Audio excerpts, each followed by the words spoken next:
And when you do it this time, bring it down to the edge of the board. And use the heel of the knife. That's better. A bit of pressure. Well before your course ends, you should be thinking about the next step. Looking at what's on offer at college, looking at the job possibilities. As a result of your course, you will have developed broad skills, such as recognising problems and strategies to solve them.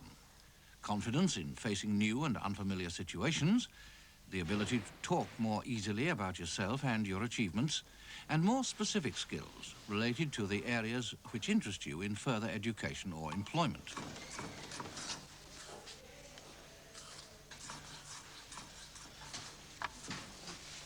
Like these groups from Shipley College, some of you may have returned to further education many years after you left school and perhaps brought up a family. You could have had the opportunity to get out into the community, to gain experience which will help you to choose what you'd like to do.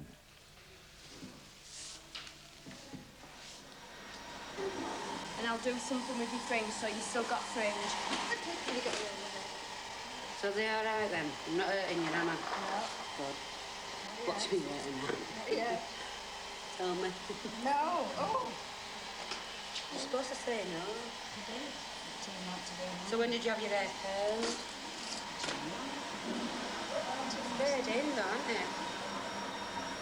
You all right, Madge? Would you like a coffee? So how's that? Nice. Very nice. Do you like the front? Yes. You like them? Yeah. Put some spray on. I left school when I was 15, you know, so it didn't bother very much, and jobs were very easy to get then. So I thought I might as well go back to school and, you know, see what I could do this time. I went back because I wanted to go back, and it's so much easier when you go back because you want to do something. It's helped me a lot because I did not know what I wanted to take and what career I wanted to go into, but now I do.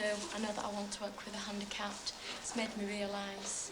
So I have a little boy, and I realised when he was 5 years old that I would go and actually do something with my life.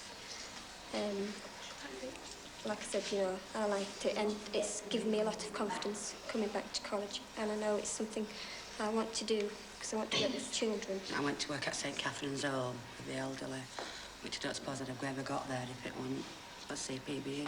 And I've always wanted to work with elderly, but I've never had the qualifications, so I thought, well, you know, go on and see how I get on with it. When I got into the course, I found that I really liked it, you know, the practical side of it as well. And I work with the handicapped on a Wednesday up at Highcroft, and I'd like to carry that on for a job as well if I can. So, what options are open to you? Some of you may want to go on to further education in a local college. Others may pursue further vocational training through schemes such as the YTS.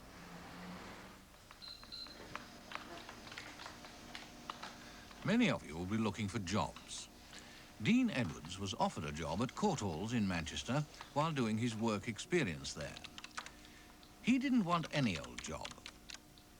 He was looking for a job with prospects and one that would use his skills.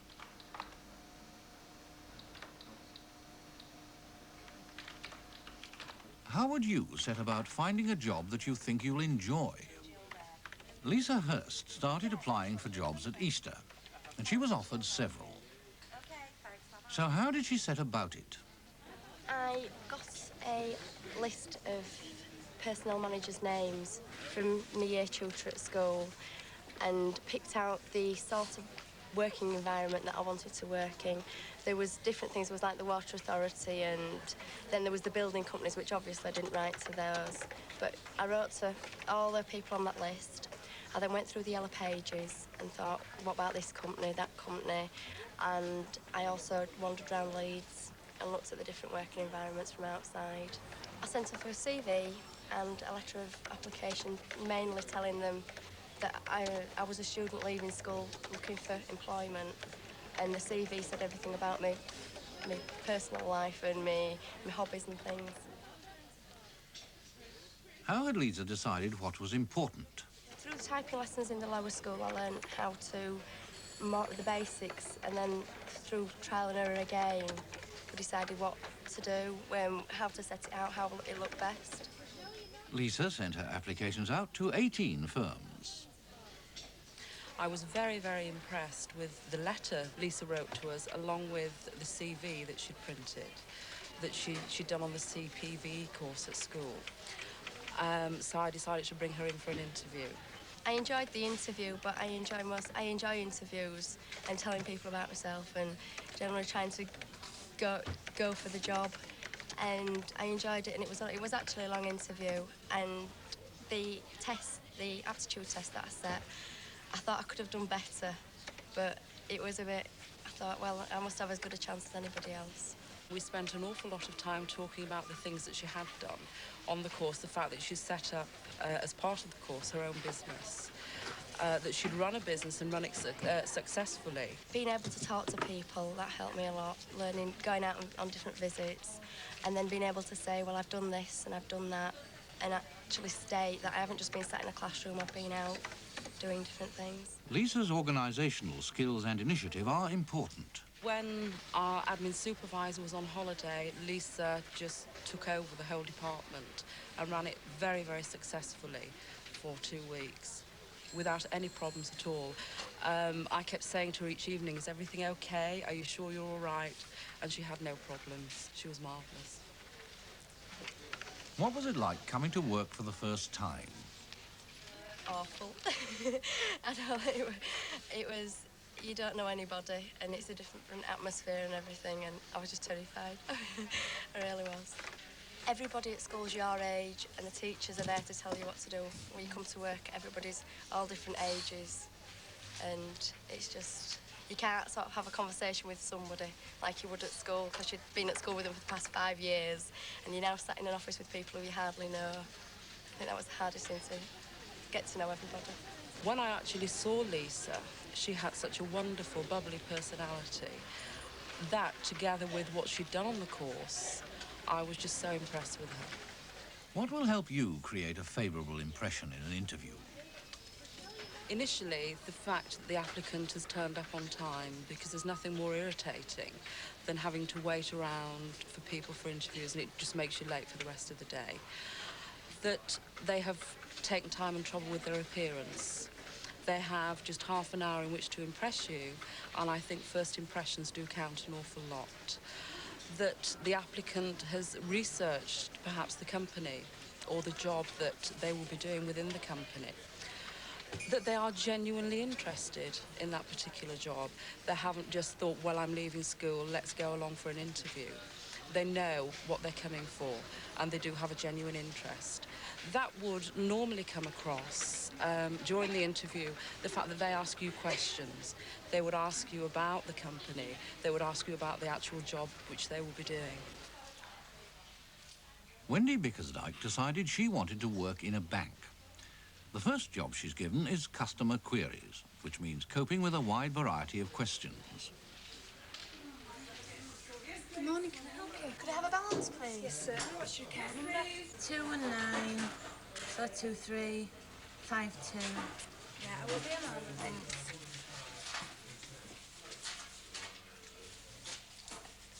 There you are. Okay, thank you. Thanks, bye. Well, about 3 months before the course finished, I looked through the telephone directory and I wrote off to all the places that I thought I might be interested in. And I also wrote off to all the banks. After about a year, Wendy will move to work as a teller. What are the skills that bank managers like Michael Bassett see as essential? We need somebody who is numerate and literate, able to get on well with other members of staff, able to understand exactly what a customer's requirements are, and to be able to put things into effect and have a pleasant disposition. I'd like to stay in the bank, yeah. I enjoy it, I like it. Helen Cash works for a branch of a popular fashion shop. How does the manageress, Carol Popplewell, select the staff? Well, our interviews last for 20 to 30 minutes, during which time people have the chance to sell themselves. It's important that they're confident, that they make a good first impression, so they smile, they appear to be fairly relaxed. They have that 20 minutes or so to put over to us that they're going to be suitable to work within our store, which means they need to be of a well-groomed appearance because they're meeting members of the public. They need to express their confidence so that we know they're going to be able to sell to our customers. And they need to be of a pleasant personality, somebody that we can see is going to fit into the rest of the team of sales staff we have here. Would a part-time job help you? I worked in Top Man on a Saturday, found out a vacancy was here and applied for that. Knew about selling, just general selling techniques really. If they want an outfit, we just ask them what sort of colours they're looking for and try and match them up, what size, what colour hair they've got, and just talk to them and generally find something out for them. If you just keep talking to them, they usually find something that they like and you just get them to try it on and keep changing it, and eventually they usually find something they like. If you get a difficult person that just doesn't know what they want, it can take quite a while, but you just have to smile and just keep trying really. Ask in your interview what promotion prospects there are. Promotion within Topshop is a very fast process. People join the company and then it's really up to them, depending on their ability and how hard they work. They can become members of management without any problem whatsoever. What tips can you follow? Write a lot of letters to people just on the off chance that they might need somebody. And that's all you can say, really. I mean, there is jobs out there. Actually write your letter of application, just stating that you're looking for employment. I think a lot of emphasis should be put on the CV, on the name and their address to start off with, followed by the date of birth and the schooling, qualifications, and ending up with hobbies, personal achievements, and other interests that they've got, and the references should go at the end, I think. That is the best way.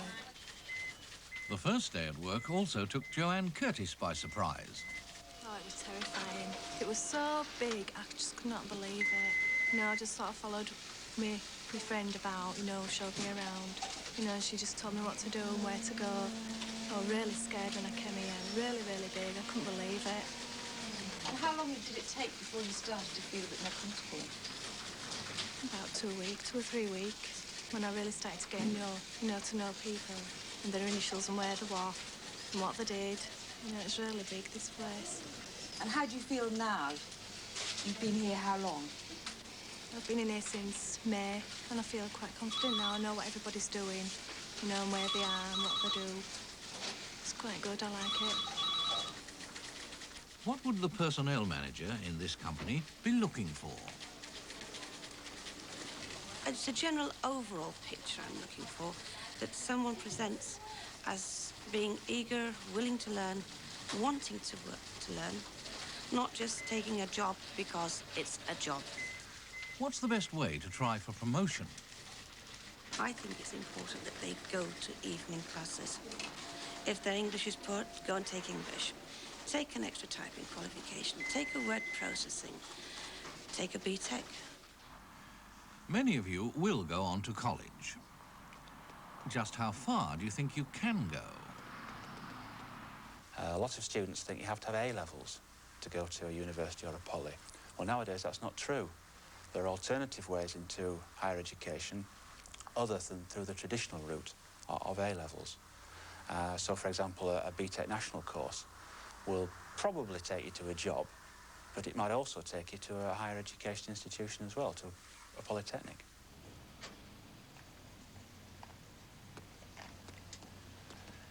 If you decide to go to college, when should you apply? The college has an admissions cycle which starts round about the beginning of the new year and then runs on until May, June time. Now, the sooner you make your mind up, the sooner you apply to college, you get into the admission cycle and you're more likely to be guaranteed a place, because basically we work on a first-come, first-served basis. What kind of questions are you likely to be asked in the interview? We want to find out if they've really understood what's involved in a business studies course, if they've understand the importance of things like, for example, bookkeeping and accounting. Well, we're not just interested in students who've learnt a few things in a superficial sort of way. We're interested in the sort of insights they've got into the course. Jean Ruddock has been taken onto this foundation art course, but she has had other benefits. It has helped me to find out and learn about the kind of person that I am and how to communicate with others and to go about doing different things, you know, making up my own decisions about different things. What have you learned about yourself that you didn't know at the beginning of CPVE? Lots of things really, like what kind of temperament I've got, what kind of people I like to, you know, be with, make friends with, things like that really.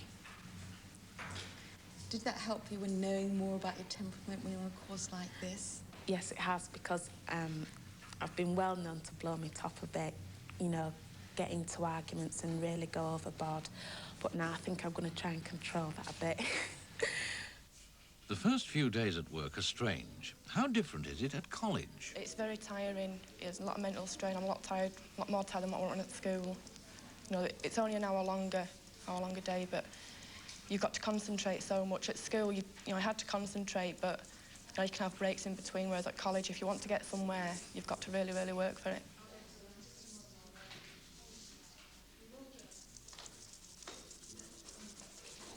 I was very, very nervous. I think everyone in the same boat. People, you know, coming in and I wasn't talking to anybody, but I came in one dinner time and I thought, I'm going to break the ice, and I came and I said, oh, hello, I'm Mandy, who are you? And, you know, just sort of breaking the ice. And we find, for instance, that students who run the small business on the CPVE course and have put a lot into that, come along to interviews and talk very enthusiastically about their experience on the small business scheme. And we often find that those students, the enthusiastic ones, are the best ones, the ones most suited for BTEC National. How has the course helped students with some of the problems of moving on? It was very difficult at first because I knew nobody and I'd have to come in on the bus on my own. At first I didn't even know where the college was and I didn't know where to get off the bus. Luckily it just stops outside, and when you come in I didn't know where to go or anything. It was very difficult to make the decision. So what did you do? You say you didn't know where to go? I just, I waited till the bus came near the college and I just got up to get off. And luckily it stopped outside. And the door, I just went through the door and up the stairs. And everybody was standing around, so that's what I did. Just stand around. And what did you do on your first day? How did that go? We all went down into an assembly hall and then we all split up into groups. And in that group situation, we just sat around. Nobody dared talk to anybody, so as soon as I'd done it before, I started talking, getting to know everybody's name, and then we just had a sort of talk. Where do you live? How do you get here? What are you hoping to go on and do next? I'm not sure. I may go into further education afterwards, do a degree, or then go on to a job, perhaps do banking or insurance.